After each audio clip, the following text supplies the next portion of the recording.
Good day mga guys, sa araw na ito ay gagawa po tayo ng napakagandang pots. Kung bago pa lang kayo sa channel ko, sana huwag niyo kalimutang mag-subscribe, like and share and click all notification bell button para update po kayo sa mga bagong video ko. Leo Gods Makes Video. Ito na po yun mga guys. Una pong ginawa natin, naglalagay po tayo ng marker. Purpose kasi ng marker mga guys, para madali yung paglalagay natin ng masking tape kasi andyan na po yung marker natin. Baka nagtaka po kayo mga guys na nakulayan natin yan ng gold. Kasi ito po yung design niya mga guys. Pero una yung ginawa natin mga guys, bago natin kinulayan yan ng gold mga guys. Siyempre, minasilyahan natin ng skim coat yung ating pots na semento. Pagkatapos, lilihaan, paprimeran, at saka kulayan ng gold.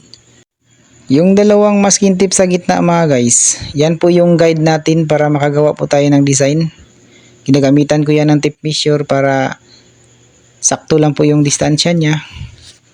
At saka ginagamitan din natin ng eskwala para straight po yung pagkagawa natin. Ito po yung design niya mga guys, parang diamond lang.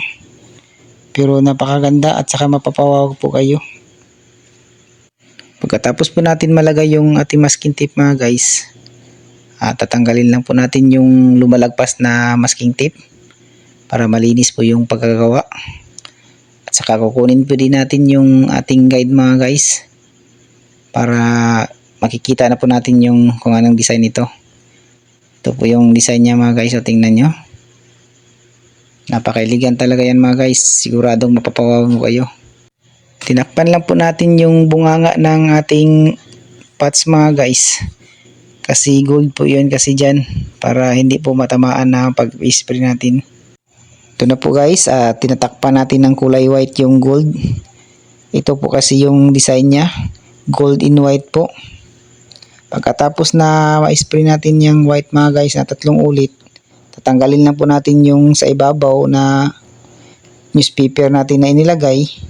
At saka yung masking tape na idinikit natin lahat-lahat, tatanggalin natin mga guys para makakita natin kung ano pong design ito.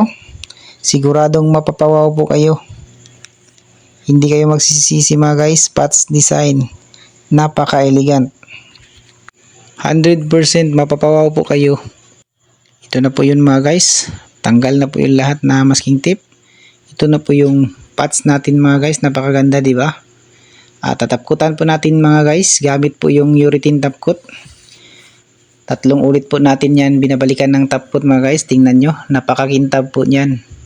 Sa lahat ng hindi pa nakapag-subscribe dyan, sana mag-subscribe na po kayo, like and share, and click all notification bell button para updated po kayo sa mga bagong video ko. Leo Gods Makes Video. Maraming salamat po sa inyo. God bless you. Abangan nyo po yung susunod kong video. Please subscribe to my channel, Leo Gods Makes Video.